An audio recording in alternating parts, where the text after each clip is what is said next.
Hello everyone, good morning. তোমরা সবাই কেমন আছো? আশা করি সবাই ভালো আছো। আমিও খুব ভালো আছি। তো ব্লগ দিয়েছিলাম আজ 4-5 দিন আগে। শিশুন আমার যে জ্বর হয়েছিল সেই নিয়ে একটা ভিডিও দিয়েছিলাম। তারপরে তো কোনো ব্লগই শেয়ার করা হয়নি। তো ভাবলাম যে কী ব্লগ শেয়ার করবো, তো চলো তোমাদের সাথে আজকে শেয়ার করি আমার এই যে সকালের কাজ বাজগুলো, এইটাই তোমাদের সাথে তুলে ধরি। তো আর কি যে ব্লগ দেবো, ওই বাড়ির থেকে না বেরোলো না, বাড়িতে থেকে প্রতিদিন কী এমন ব্লগ করব তাই বুঝতেই পারি না।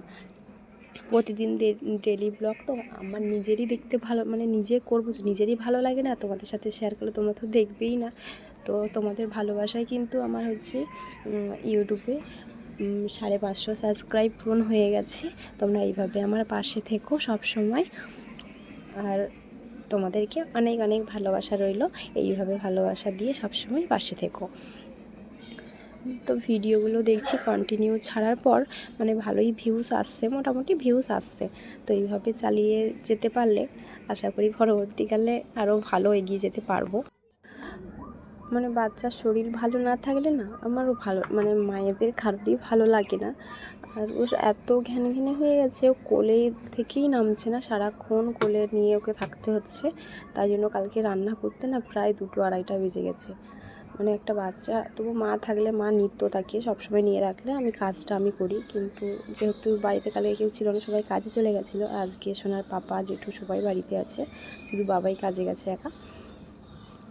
তো তাই জন্য ওর পাপা নিয়েই ঘুরছিল ওকে সকাল থেকে, আর আমি এই কাজগুলো সেরে নিচ্ছিলাম। আর তারপরে তো ঘুম থেকে উঠেছে 6-6:30 দিকে। তারপরে না আবার শরীরটা এতটাই খারাপ লেগেছিলো, আবার ঘুমিয়ে গেছে। মানে শরীরটা ভালো নেই বলে শুধু ঘুমোচ্ছে। তো এখানে আমি এই যে উনুনটা ছয় দিয়ে দিচ্ছি। আর আমাদের গ্রামে মানে তো সব গ্যাসে রান্না হয়, কিন্তু এই যে গ্যাসটা শেষ হয়ে গেছে। তারপরে উনুনে সবসময় রান্না, রাতের দিকে একটু গ্যাসে রান্না হতো গ্যাস থাকলে।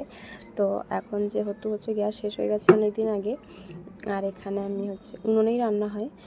তো রান্নাঘরটার এমন অবস্থা হয়ে আছে, পিছনে খড় ওগুলো খড় জাল দিয়েও রান্না হয়, আবার কাঠেও রান্না হয়। যখন কাঠ থাকে না তখন খড় জ্বালানো রান্না হয়। তো এমন অবস্থা হয়ে রয়েছে।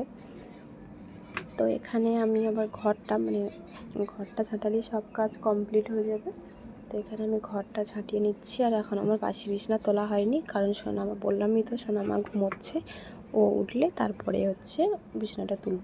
বাচ্চা ঘুমোচ্ছে আর এত মশা হয়েছে যে বিছনাটা মানে মশারিটা খুলে নিলে বাচ্চাকে মশা খাবে, যতই পাখা চালানো থাকুক না কেন।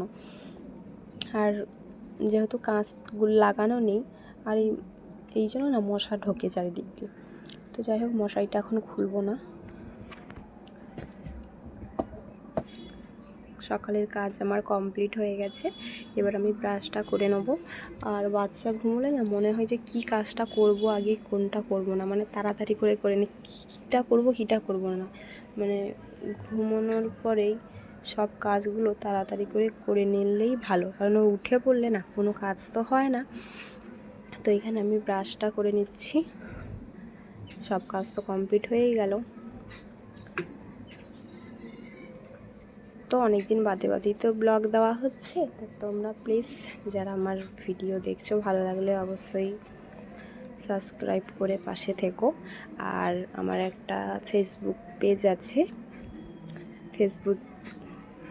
ফেসবুক পেজের নাম সাথী মণ্ডল। তোমরা প্লিজ ফলো করে পাশে থেকো। আর এই যে আজকে এখানে একটা দোকানে, মানে প্রতিদিনই যাই, তো আমি একটা বিস্কুট প্যাকেট নিয়েছি। আর ওগুলো কি বলে আমি ঠিক জানি না, তোমরা কেউ জানলে কমেন্টসে জানিও। তো ওইগুলো একটা নিয়েছি। মানে সকালবেলা করে এত খিদে পায়, তো ছিল, মানে সেগুলো শেষ হয়ে গেছে, তাই ভাবলাম এগুলো কিনে নিই। আর সোনামাও খায়, তো ওকে এইসব বিস্কুট তো বাচ্চাতে দেওয়া উচিত নয়। তো আমি কিনে নিয়েছি, রাতে জোরে খিদে পেয়েছে, তো আমি খেতে থাকি। তোমরা প্লিজ ভিডিওটা শেষ অবধি দেখতে থাকো। বাই।